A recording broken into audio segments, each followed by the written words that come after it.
On the ground, don't move! I'm Colonel Nathaniel Drummond, United States Marine Corps. You have the wrong person. Yeah, they all say that when they get caught. You think we don't know why you're here? People like you don't just end up in houses like this. This is my home. I've lived here 9 years. At 6:14 a.m. on a quiet Saturday morning in Ashburn, Virginia, 4 federal agents in tactical vests forced a black man face down onto his own driveway.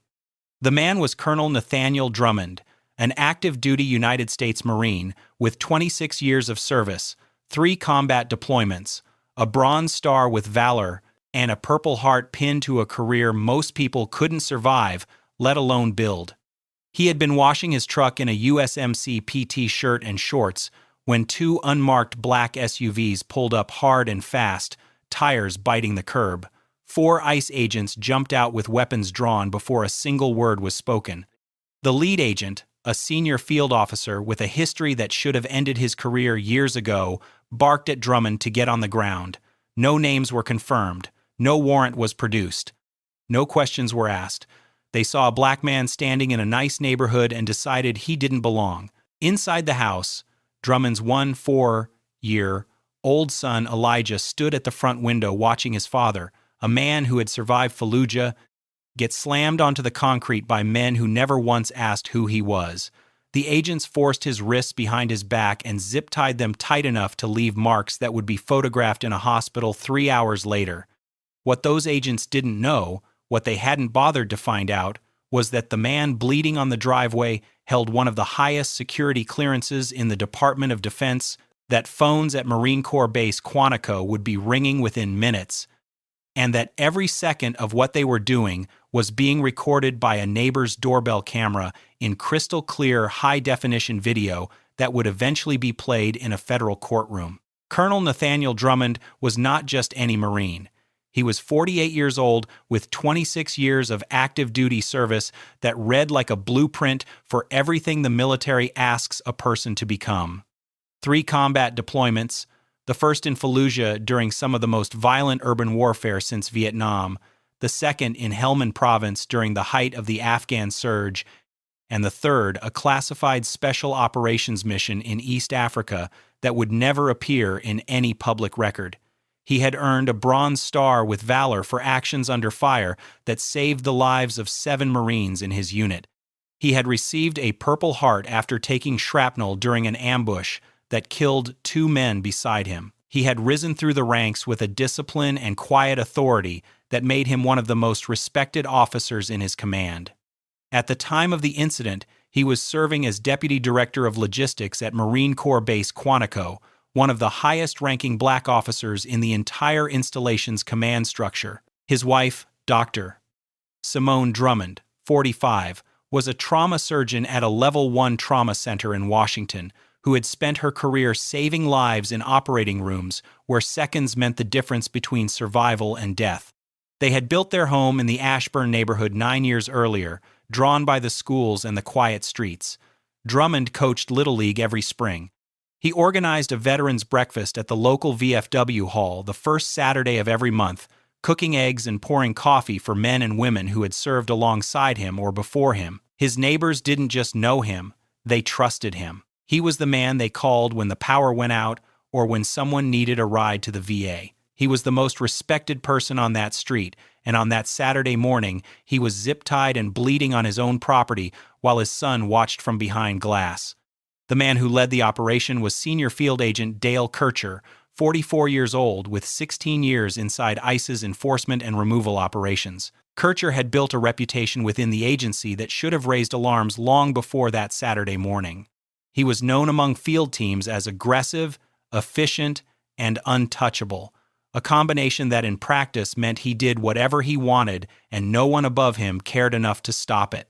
Over the past 3 years, 83% of Kircher's targeted enforcement actions had involved Black or Latino individuals living in predominantly white neighborhoods. 7 formal complaints had been filed against him for excessive force, 5 more for unlawful detention. Every single one had been internally reviewed and quietly dismissed with language like inconclusive findings or within operational discretion. Kircher had learned the same lesson that men like him always learn when systems protect them instead of correcting them, that he could keep going. His partner that morning was Agent Troy Skaggs, 31, just 4 years on the job and already molded in Kircher's image.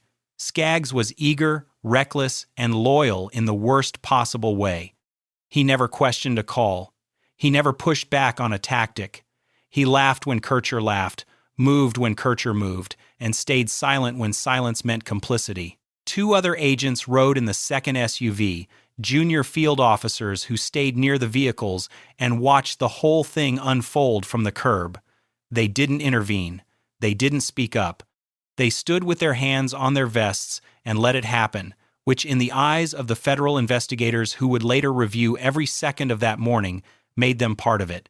Nathaniel Drummond lay face down on the concrete of his own driveway, wrists pulled behind his back and zip-tied so tight the plastic bit into his skin. His voice was steady, controlled, the voice of a man trained to stay calm when everything around him was falling apart. "I'm Colonel Nathaniel Drummond, United States Marine Corps. I'm active duty." "You have the wrong person." Kircher didn't look at him, didn't pause, didn't check. "Yeah, heard that one before."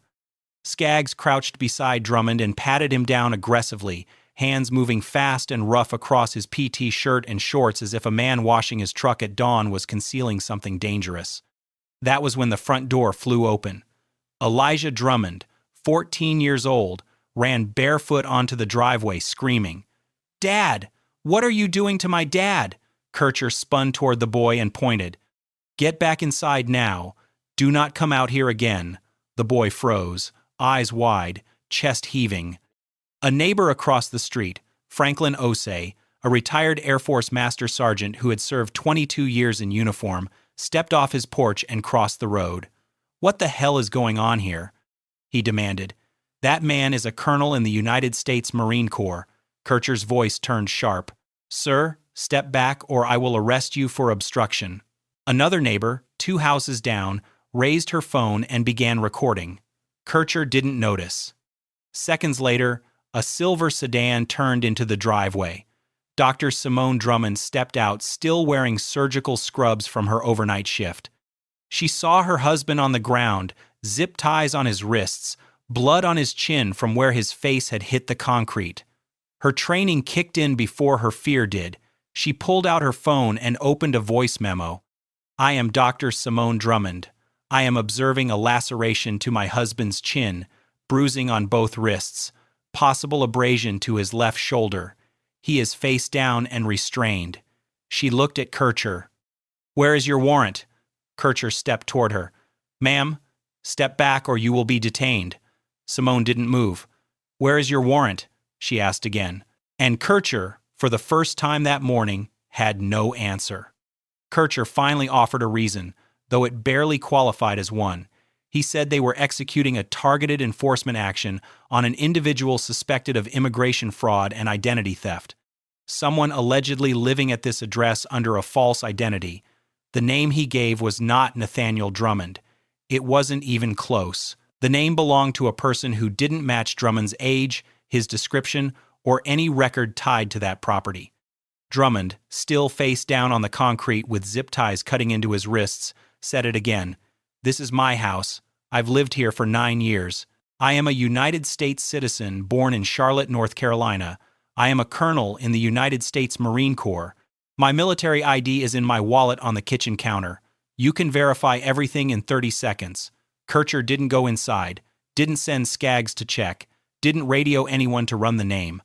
He looked down at Drummond the way a man looks at someone whose words don't matter and said, "We'll sort it out at the field office."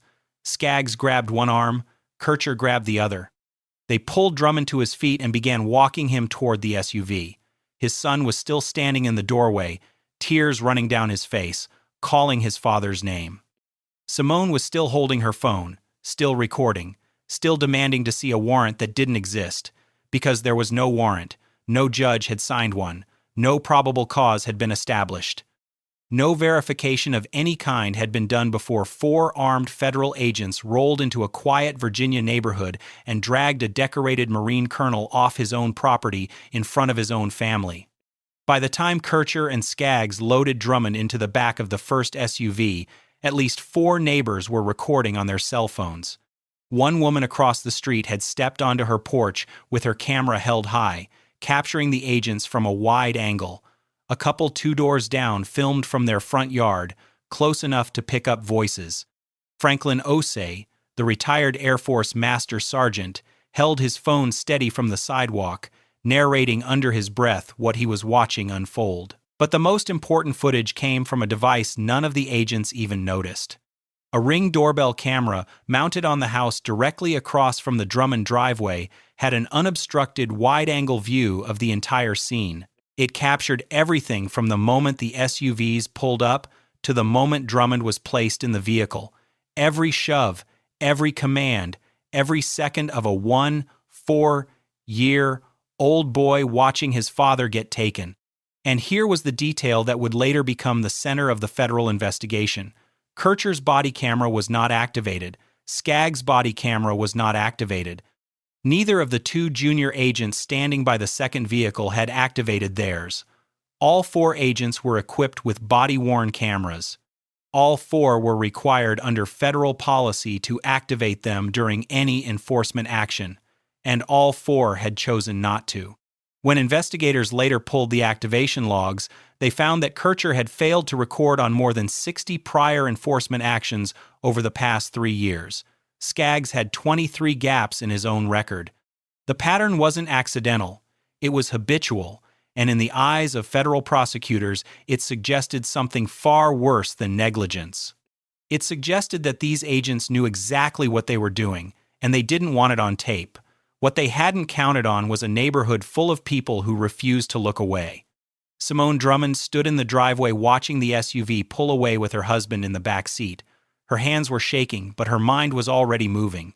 She scrolled through her phone, found the number she needed, and called Nathaniel's commanding officer at Marine Corps Base Quantico directly. The call lasted less than 2 minutes. She told him everything. 4 ICE agents, no warrant, no correct name, no identification check. Her husband zip-tied and bleeding on his own driveway, their son watching from the door. Within 90 seconds of that call ending, the information was moving up the chain of command at a speed that only the military understands when one of its own has been touched.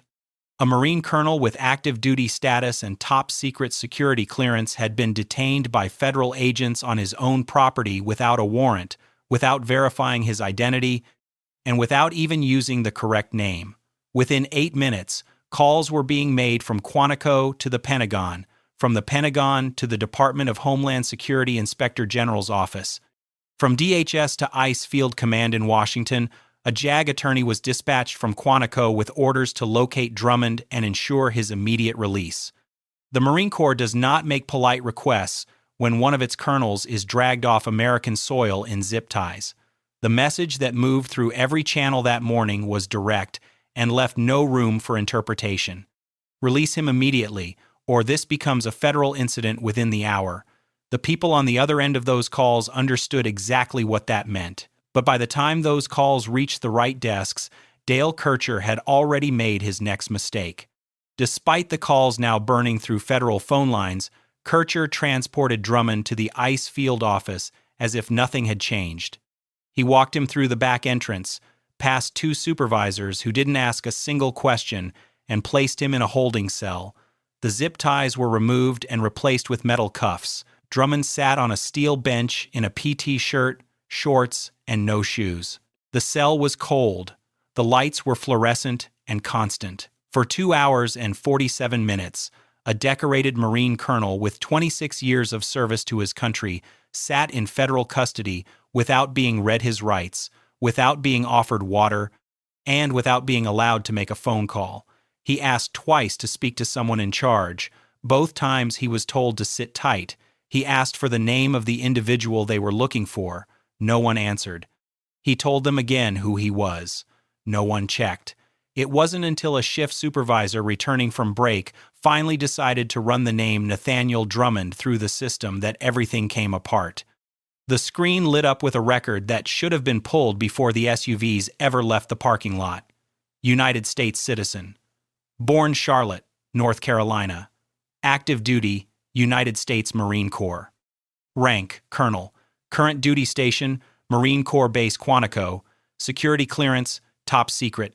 The supervisor stared at the screen, then looked down the hall toward the holding cell where a man in workout clothes sat cuffed to a bench.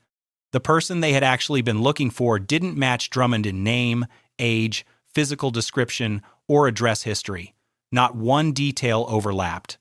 Federal investigators would later describe the operation as catastrophically negligent intelligence work and racially motivated target selection. The supervisor picked up the phone.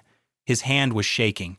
Not because he felt sorry for the man in the cell, but because he understood what was about to come down on everyone who had touched this case. They released him without apology. No one from the team that had arrested him was present. Kircher had clocked out while Drummond was still sitting in the holding cell, as if the morning had been routine, as if dragging an innocent man from his own driveway was just another shift. A junior supervisor whose name Drummond would never remember handed him a clear plastic bag containing his wallet, his watch, and his house keys. There was a miscommunication, the supervisor said, not meeting his eyes. That was the only explanation offered to a man who had spent nearly 3 hours cuffed in a federal holding cell for the crime of being black in his own neighborhood. Simone was waiting in the parking lot. She didn't speak when he got in the car. She didn't need to. She could see the bruises ringing both wrists where the zip ties had been pulled too tight. She could see the laceration on his chin, still raw and dark with dried blood. She watched him lower himself into the seat slowly, favoring his left side, his shoulder visibly swollen beneath the thin PT shirt. On the drive home, Nathaniel said nothing. He stared through the windshield at a country he had served for 26 years and said absolutely nothing. Simone didn't drive home. She drove to the emergency room. She had every injury formally documented by medical professionals who photographed the bruising, measured the laceration, noted the shoulder inflammation, and entered it all into a medical record that would later be submitted as evidence. When they finally pulled into their driveway that afternoon, Elijah was sitting on the front steps. He hadn't stopped shaking since the arrest. That week, the nightmares started. He woke up screaming on the second night. By the fourth night, he stopped sleeping through at all.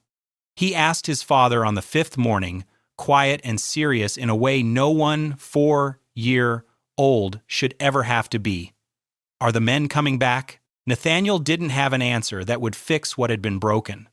A child who had once felt safe in his own home no longer did, and no settlement, no investigation, no federal prosecution would ever fully give that back. Within 48 hours, the United States Marine Corps formally requested a federal investigation through the Department of Defense. The request did not go through normal channels. It went straight to the top. The DHS Inspector General opened an immediate inquiry into the actions of all 4 agents involved in the detention. The FBI Civil Rights Division was notified and began coordinating with federal prosecutors.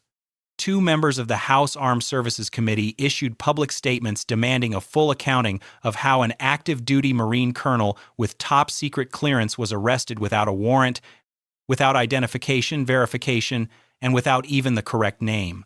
Behind closed doors, the language was sharper.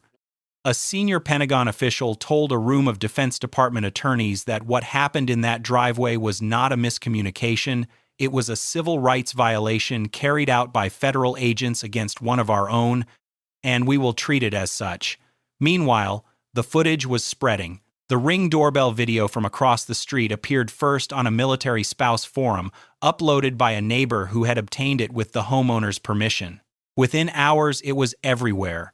The wide-angle footage showed everything in unbroken clarity, the SUVs skidding to a stop, the agents jumping out with weapons drawn, Drummond being forced to the ground, the zip ties, Elijah running out the front door screaming, Kircher pointing at the boy and shouting, Simone arriving in scrubs and demanding a warrant.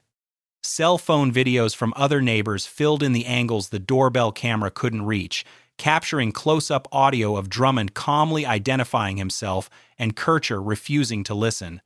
The videos reached millions of views across platforms within days. National media picked it up by Monday morning. ICE issued a terse, 3-sentence statement that read like it had been drafted by a lawyer who already knew how bad this was going to get. The agency is reviewing the circumstances of a recent enforcement action in the Northern Virginia area. We are committed to ensuring all operations are conducted in accordance with applicable law and policy. No further comment at this time. The statement satisfied no one. It wasn't meant to. It was a placeholder from an agency that was already calculating how much damage control it was going to need and realizing the answer was far more than it could afford. Federal investigators pulled Dale Kircher's complete service record within the first week of the inquiry, and what they found was not a single lapse in judgment. It was a pattern so consistent and so deeply embedded that it could only be described as systematic. Over the past 3 years, Kircher had led 141 targeted enforcement actions across the Northern Virginia region. Of those 141, a staggering 117 had targeted Black or Latino individuals, the vast majority of them living in predominantly white neighborhoods. 34 of those operations resulted in confirmed wrongful detentions, meaning 34 people who were either United States citizens or legal permanent residents had been pulled from their homes, their cars, their daily lives, and detained by federal agents without proper verification of identity or legal status. Kircher had developed a practice of bypassing warrant procedures entirely, instead relying on exigent circumstances, claims that were written up after the fact, sometimes hours after a detention had already occurred, fabricated justifications inserted into paperwork to make unlawful actions appear lawful on paper. But the most damning evidence came from inside the agency itself. Internal emails between Kircher and Skaggs, recovered during the digital forensics review, revealed a casual and dehumanizing language that stripped every pretense of professionalism from their operations. They referred to Black neighborhoods as hunting grounds. They joked about bagging suspects the way a person might talk about a weekend sport. In one exchange, Kircher had written to Skaggs about an upcoming operation in a mixed-income suburb, saying, "Easy pickings out there. Nobody fights back when you roll up fast enough." Skaggs had replied with a laughing emoji and the words, "Let's go get some." The body camera non-activation was not an occasional oversight. It was systemic. Kircher had failed to record on more than 60 documented enforcement actions. Skaggs had gaps on 23. And in every single instance where recordings were missing, the operations had involved minorities, and in many cases had generated complaints that went nowhere because there was no footage to support them. Kircher's supervisors had been aware of the pattern. They had seen the complaint files, they had reviewed the demographic data, and they had never disciplined him once. Not a written warning, not a suspension, not even a conversation. The suspensions came down fast once the evidence started moving through federal channels. Dale Kircher was suspended without pay, pending the outcome of the federal investigation. Troy Skaggs was suspended the same day under the same terms. 2 supervisors who had signed off on the flawed intelligence packet that led to Drummond's arrest and who had for years ignored the mounting pattern of complaints against Kircher were placed on administrative leave. Their access to federal systems was revoked. Their credentials were collected. The ICE Field Office Director for the Northern Virginia region issued a public apology that was carried by every major outlet and immediately criticized as insufficient. He called the incident regrettable and said the agency was committed to reviewing its internal processes to ensure accountability. He did not name Kircher. He did not name Skaggs. He did not acknowledge the 34 prior wrongful detentions or the emails or the body camera failures. He spoke in the careful, empty language of a man trying to contain a fire that had already burned past the walls. Congressional hearings were announced within the week. The chair of the House Armed Services Committee called the detention of Colonel Drummond a disgrace to every principle of constitutional protection and an insult to the men and women who serve this country in uniform. A Marine Corps 2-star general issued a rare public statement that carried none of the diplomatic softness of the ICE apology. The detention of one of our senior officers, a combat veteran and Bronze Star recipient, without warrant, without cause, and without basic verification, is an unconscionable failure that we will pursue to its fullest accountability. The statement was read on the floor of Congress the following day. Kircher's attorney appeared on cable news that evening and told a host that his client was simply following established protocols. The host asked a single follow-up question. Did those protocols include obtaining a warrant? The attorney paused. Did they include verifying the target's identity before making an arrest? Another pause. Did they include activating a body camera as required by federal policy? The attorney declined to answer, because the protocols Kircher claimed to follow did not include any of those things, and everyone watching already knew it. The federal indictments came down 6 weeks after the investigation began. A grand jury in the Eastern District of Virginia charged Senior Field Agent Dale Kircher with deprivation of rights under color of law under 18 U.S.C. Section 242, conspiracy to deprive civil rights under 18 U.S.C. Section 241, and filing false reports tied to fabricated exigent circumstances claims. Troy Skaggs was indicted as a co-conspirator. The trial lasted 4 weeks. The jury watched the Ring doorbell footage in silence, then the cell phone videos from 4 neighbors, then heard Drummond's calm voice identifying himself over and over while Kircher dismissed him. They heard a 1-4-year-old boy screaming for his father. Then came the internal emails, the hunting grounds messages, the easy pickings exchange, the laughing emoji followed by "let's go get some." 34 prior wrongful detention victims took the stand over 6 days. A Latino father pulled from his car in front of his daughters. A black grandmother detained in her bathrobe while agents ransacked her home looking for a man who never lived there.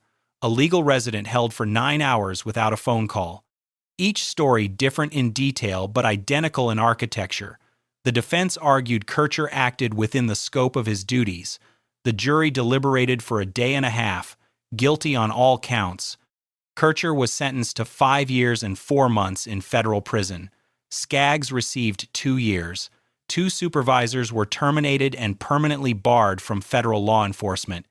The Drummond family filed a civil rights lawsuit against ICE, Kircher, Skaggs, and DHS.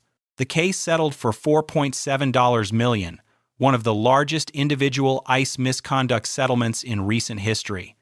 Mandated reforms included independent oversight of targeted enforcement actions, mandatory warrant verification, real-time body camera compliance monitoring, and quarterly demographic audits of every field agent's enforcement patterns. Colonel Nathaniel Drummond returned to full active duty at Quantico. His commanding officer told him plainly that what had been done to him was a failure of the system, not a reflection of his service. 6 months later, Drummond was promoted with full honors. Simone pinned the new rank on his collar. Elijah stood beside them, quieter than he used to be, but standing. He had started therapy 3 weeks after the arrest. The nightmares came less often now, though they hadn't stopped entirely. His therapist said recovery wasn't a straight line, that the basic feeling of safety taken from him in his own home would take time to rebuild. Drummond testified before Congress in full Marine dress blues. He spoke about the intersection of military service and civil rights, about what it meant to spend 26 years defending a constitution that could not protect him in his own driveway. Every member of the committee sat in silence as he spoke. The Drummond family established the Drummond Justice Initiative, a nonprofit providing legal defense to citizens wrongfully targeted by federal enforcement agencies. Within its first year, the initiative took on 19 cases. Kircher served his sentence. He never apologized. Skaggs, in a post-sentencing interview, said something Kircher never could. "I should have said something. I knew it was wrong, and I followed anyway. Watching that boy run out screaming for his father, I knew right then, and I didn't stop it. They came for him without a warrant, without cause, without humanity. They forgot that the man on the concrete had spent 26 years defending the country they claimed to serve. And when the system turned, it didn't just correct itself, it crushed every career that made it possible. This case was brutal, but the case on the right spirals completely out of control.